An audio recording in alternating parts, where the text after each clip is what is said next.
Now today's topic is OCM chapter 4 forms of business organization 1, जिसका आज हम लोग लेने वाले हैं private versus public limited company. यानी कि प्राइवेट लिमिटेड कंपनी क्या होती है और पब्लिक लिमिटेड कंपनी क्या होती है। बहुत लोगों को कंफ्यूजन होता है कि पब्लिक लिमिटेड कंपनी का मतलब सरकारी कंपनी, नॉट सरकारी कंपनी। पब्लिक लिमिटेड कंपनी का मतलब कुछ और होता है, तो उसको आज हम डीप में समझने वाले हैं।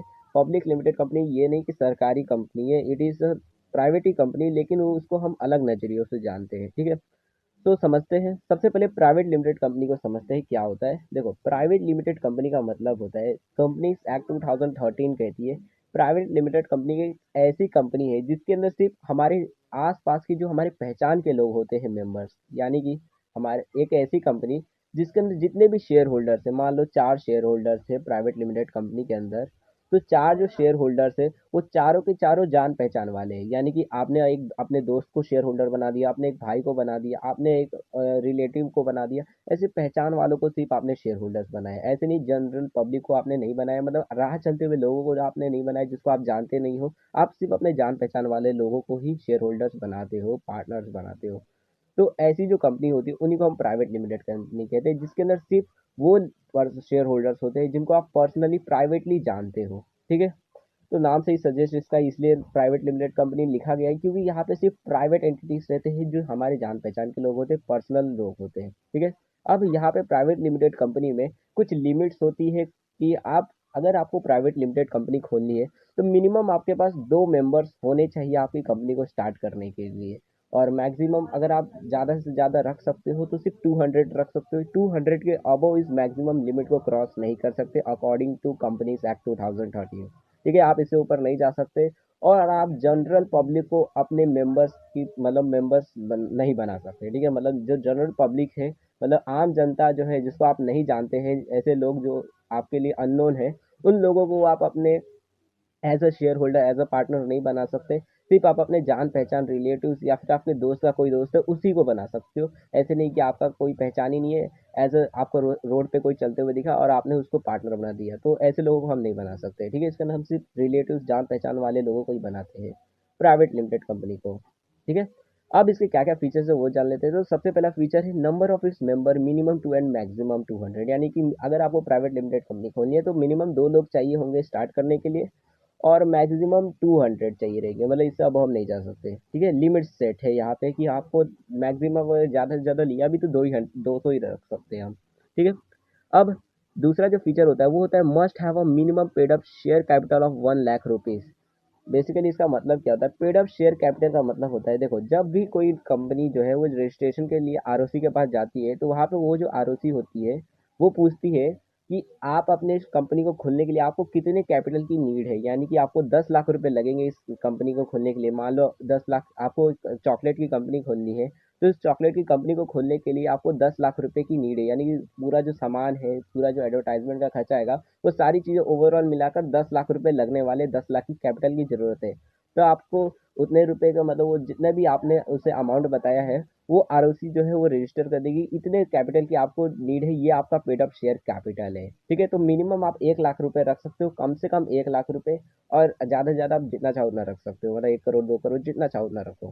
ठीक है, मिनिमम 1 लाख रुपए पेड अप शेयर कैपिटल रखना पड़ेगा कि आपके बिजनेस को स्टार्ट करने के लिए 1 लाख रुपए कम से कम तो लगने ही चाहिए। ठीक है, अब तीसरा जो फीचर होता है वो होता है प्रोविड इन इनविटेशन और expect acceptance of deposit from person other that is member directors and other relatives. यानी कि हम अपने प्राइवेट लिमिटेड कंपनी के अंदर बाहर के लोगों से पैसे नहीं इकट्ठा करते। यानी कि बाहर का कोई पर्सन है जिसको हम नहीं जानते, वो आकर हमारे कंपनी के अंदर पैसे नहीं लगा सकता, डिपॉजिट नहीं कर सकता कि आप ये लीजिए पैसे और बाद में मुझे इंटरेस्ट के साथ इस पैसे को दे देना। तो ऐसा प्राइवेट लिमिटेड कंपनी के साथ नहीं होता। इसके अंदर सिर्फ हम अपने जान पहचान वालों लोगों से पैसे लेते हैं। यानी कि हमने किसी रिलेटिव से पैसे मांग लिए अपने बिजनेस को चलाने के लिए, या फिर किसी दोस्त से मांग लिए, ऐसे अपने या तो मेंबर से मांग लिए। सिर्फ हम अपने जान पहचान वाले लोगों से ही मांगते हैं, या फिर अपने शेयर होल्डर्स या फिर डायरेक्टर से ही पैसे मांगते हैं, और किसी से पैसे नहीं मांगते, जनरल पब्लिक से नहीं मांगते। का जो फीचर है वो है ban on inviting to the public to subscribe for any share और डिवेंचर ऑफ द कंपनी।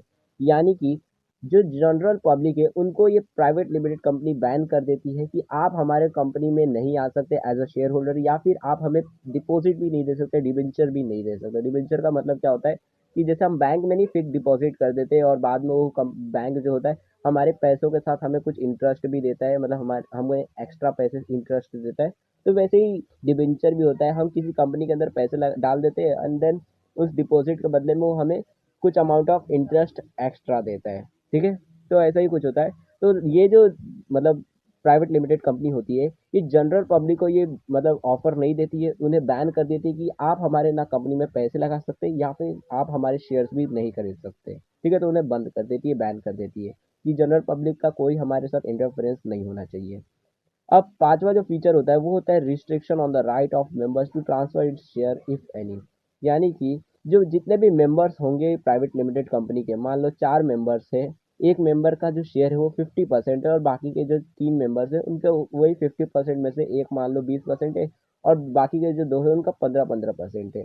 तो चाहे इन चारों में से कोई भी मेंबर हो वो अपने शेयर्स को किसी को भी बेच नहीं सकता। ठीक है, अब मान लो जो 50% वाला है, जो मेन हेड है, अगर वो चाहता है कि नहीं अब मेरे को छोड़ के जाना है ये बिजनेस को, मैं कंपनी को छोड़ के जाना चाहता हूँ, मैं अपने शेयर्स को बेच देना चाहता हूँ, तो वो नहीं बेच सकता। ठीक है, बचे हुए जो रिमेनिंग 3 मेंबर्स जो है, जब तक वो उसे ऑर्डर नहीं दे देते, उसको परमिशन नहीं दे देते, तब तक वो जो मेंबर है वो उस पर्टिकुलर कंपनी को छोड़कर नहीं जा सकता। ठीक है, अपने जो शेयर्स है उसे किसी को भी ट्रांसफर नहीं कर सकता कि वो चाहता है कि मैं इसे बेच देता हूँ किसी और को, अपने दोस्त को बेच देता हूँ और मैं कंपनी को छोड़ के चला जाता हूँ, तो ऐसा नहीं कर सकता। ठीक है, तो ये भी एक रिस्ट्रिक्शन यहाँ पे मिल जाता है प्राइवेट लिमिटेड कंपनी के अंदर कि कोई भी मेंबर जो है, चाहे वो कोई भी हो, चाहे उसके पास कितने भी बड़े शेयर कितने भी रेशो का शेयर हो, उससे फर्क नहीं पड़ता, कोई भी जो मेंबर है वो उस कंपनी को तब तक छोड़ के नहीं जा सकता जब तक जितने भी मेंबर्स है वो मान नहीं जाते। और मानने के लिए क्या करना पड़ता है, नोटिस भेजना पड़ता है।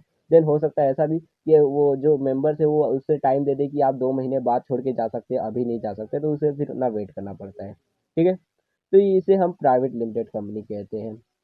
अब पब्लिक लिमिटेड कंपनी क्या है वो जान लो।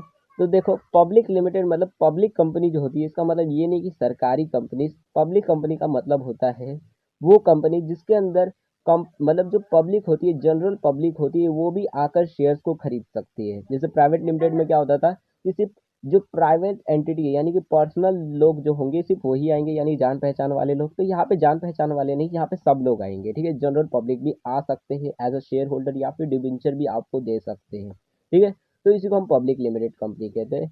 अब यहाँ पे कुछ डेफिनेशन दी गई है जो काफी कमाल की है। लिखा है कि कंपनी एक्ट 2013 के हिसाब से पब्लिक कंपनी का मतलब है वो कंपनी जो प्राइवेट कंपनी नहीं है, यानी प्राइवेट लिमिटेड कंपनी जो है उसे हम कंपनी मतलब जो भी कंपनी प्राइवेट लिमिटेड कंपनी नहीं है उसी को हम पब्लिक कंपनी कहते हैं। यानी कि जितने भी फीचर्स प्राइवेट लिमिटेड कंपनी के अंदर होते हैं उसका अपोजिट होता है पब्लिक कंपनी के अंदर। अब देखते हैं क्या क्या फीचर्स होते हैं। सबसे पहला जो फीचर होता है वो होता है there should be minimum 7 members. यानी कि जैसे पब्लिक प्राइवेट लिमिटेड कंपनी में क्या होता है, कम से कम 2 लोग चाहिए रहते हैं और मैक्सिमम 200। यहाँ पे क्या होता है, यहाँ पे कम से कम 7 मेंबर्स चाहिए। यानी कि अगर आपको पब्लिक लिमिटेड कंपनी खोलनी है, पब्लिक कंपनी, तो वहाँ पे आपको कम से कम 7 मेंबर चाहिए। ठीक है, 7 लोग हो जाएंगे तो सो दैट आप लोग अपनी कंपनी को स्टार्ट कर सकते हो। और मैक्सिमम की कोई लिमिट नहीं है, जितने चाहो उतने रख लो। यानी कि आपके पास 1,000 मेंबर्स भी हो सकते हैं, 1 लाख भी मेंबर्स होते हैं, जितने चाहो उतने रख लो। ठीक है, तो उसकी कोई लिमिट्स नहीं है। अब दूसरा फीचर इसका होता है क्या है, has a minimum paid up share capital of 5 lakh rupees. यानी कि जैसे उसके अंदर क्या था, प्राइवेट लिमिटेड के अंदर 1 लाख की मतलब मिनिमम थी कि आपको कम से कम अगर रखना भी है तो 1 लाख रखो, उससे कम नहीं रख सकते। यहाँ पे अगर आपको कम से कम रखना है तो आप 5 लाख का रख सकते हो, उससे कम का शेयर ऑफ कैपिटल नहीं रख सकते। ठीक है, इतना तो आपको पता चल ही होगा पेड अप शेयर कैपिटल क्या होता है, जितना मैंने आपको समझाया। ठीक है, तो मिनिमम इससे रख सकते हो और अबो की बात करें तो आप जितना चाहो उतना रख सकते हो। ठीक है, मतलब कितना भी करोड़ रखो, आपकी मर्जी, जितना चाहो उतना रख सकते हो और उस हिसाब से आपको पैसे भी भरने पड़ते, चार्जेस भी देने पड़ते हैं। तो ऐसा नहीं कि मर्जी जितना चाहो रख लो। ठीक है, अब तीसरा जो रहता है फीचर वो होता है has no restriction on the transfer of its share. यानी कि यहाँ पर प्राइवेट में क्या होता है, वहाँ पे जो मेंबर्स होते थे चाहे वो कितना भी बड़ा मेंबर हो, उसको हम उसके जो शेयर्स होते थे वो किसी को भी ट्रांसफर नहीं कर सकता था, यानी कि किसी को बेच नहीं सकता था। लेकिन यहाँ पे क्या होता है, जो मेंबर्स चाहे वो आ सकता है आसानी से, यानी कि शेयर्स को खरीद सकता है और जब वो चाहे वो किसी को भी बेच भी सकता है। यानी कोई रिस्ट्रिक्शन नहीं है, जाओ जिसको बेचना है बेच दो और जब आना है तो आ भी सकते हो। यहाँ पे कोई रिस्ट्रिक्शन नहीं है आने जाने का, यहाँ पे वॉलंटरी मतलब रहता है कि आप आना चाहो तो आ सकते हो और छोड़ के जाना चाहो भी तो जा सकते हो। आपको पूछने की भी जरूरत नहीं है, परमिशन लेने की भी जरूरत नहीं है, आप जब चाहो तब बेच सकते हो। ठीक है, तो ये भी एक मतलब ये तीसरा फीचर इसका हो जाता है कि आप जितने भी मेंबर्स होते हैं वो जब चाहे अपने शेयर्स को बेच सकते हैं, किसी को भी ट्रांसफर कर सकते हैं। चौथा जो इसका फीचर होता है वो होता है do not prohibit any invitation और एक्सेप्टेंस ऑफ डिपॉजिट, यानी कि यहाँ पे कोई रुकावट नहीं है। अगर कोई जनरल पब्लिक चाहता है कि इस कंपनी के अंदर मैं अपने पैसे डिपॉजिट कर देता हूँ एंड देन ये मुझे कुछ सालों बाद या कुछ दिनों बाद उस जो पैसा मैंने दिया उसका इंटरेस्ट के साथ में वो मुझे पैसे दे देगा, तो वो चाहे तो उस कंपनी में इन्वेस्ट कर सकता है, जनरल पब्लिक भी। ठीक है, तो यहाँ पे जनरल पब्लिक को रोका नहीं जाता है पैसे जमा करने के लिए या फिर शेयर्स को खरीदने के लिए। यहाँ पे जनरल पब्लिक आती है, शेयर्स को खरीदती है, देन आसानी से उस कंपनी का पार्ट बन जाती है। ठीक है, तो इसी को हम पब्लिक कंपनी कहते हैं। और ये याद रखना, पब्लिक कंपनी का मतलब ये नहीं है कि वो सरकारी कंपनी है। जैसे कि अब रिलायंस है, तो रिलायंस रिलायंस जो है वो थोड़ी ना एक मतलब सरकारी कंपनी है। ठीक है, और एक और बात बता देता हूँ जो मे बी आपको मैंने अभी नहीं बताया है। प्राइवेट लिमिटेड जो कंपनीज होती है उसके नाम के लास्ट में, मतलब जो प्राइवेट लिमिटेड कंपनीज होती है उसके नाम के लास्ट में, जैसे मान लो एबीसी कंपनी है, ठीक है, तो एबीसी कंपनी जो है उसके नाम के लास्ट में हम लिखते हैं प्राइवेट लिमिटेड, यानी कि एबीसी प्राइवेट लिमिटेड लिखेंगे। और पब्लिक कंपनी में क्या होता है, वहाँ पे हम लोग ऐसा लिखते हैं, सपोज ये मान लो एबीसी कंपनी है, तो अगर पब्लिक कंपनी है तो हम लिखेंगे एबीसी लिमिटेड। ठीक है, जैसे रिलायंस जो है वो पब्लिक कंपनी है, वो जो जनरल पब्लिक है उसके शेयर्स को खरीद सकते हैं स्टॉक मार्केट की मदद से। तो बेसिकली क्या होगा, उस रिलायंस इंडस्ट्री जो है उसका नाम हम क्या बोलेंगे, रिलायंस इंडस्ट्री लिमिटेड। ठीक है, जैसे टाटा स्टील है तो टाटा स्टील लिमिटेड, वो भी पब्लिक कंपनी है। ठीक है, तो यही सब जो है इसी को हम कहते हैं पब्लिक कंपनी। पब्लिक कंपनी का मतलब ये नहीं कि वो सरकारी कंपनी है, जैसे अब रिलायंस है तो थोड़ा ना रिलायंस सरकारी कंपनी है, इज अ प्राइवेट। प्राइवेट एक पर्सन जैसे मुकेश अंबानी जी का है तो थोड़ा ना वो सरकारी सरकारी काम कर रहे हैं। ठीक है, तो इसी को हम पब्लिक कंपनी कहते हैं। आई होप आपको सारी चीज़ें समझ आ गई होगी। अगर आपको कोई भी डाउट होता है या फिर कहीं पे भी कुछ लगता है कि यार इसको क्या कहेंगे, तो आप लोग कमेंट सेक्शन में बोल सकते हो। देन हमारा जो नेक्स्ट टॉपिक होने वाला है वो होता है वो है forms of business organization two, यानी कि हमारा जो नेक्स्ट चैप्टर है उसको हम नेक्स्ट वीडियो में लेने वाले हैं। अगर आपको ये वाला जो चैप्टर है इसके वीडियोस को देखना है तो ये लेफ्ट वाली प्लेलिस्ट के अंदर आपको वो वीडियोस मिल जाएंगे, वरना चैनल को सब्सक्राइब करके इस वीडियो को अपने दोस्तों के साथ शेयर कर दो।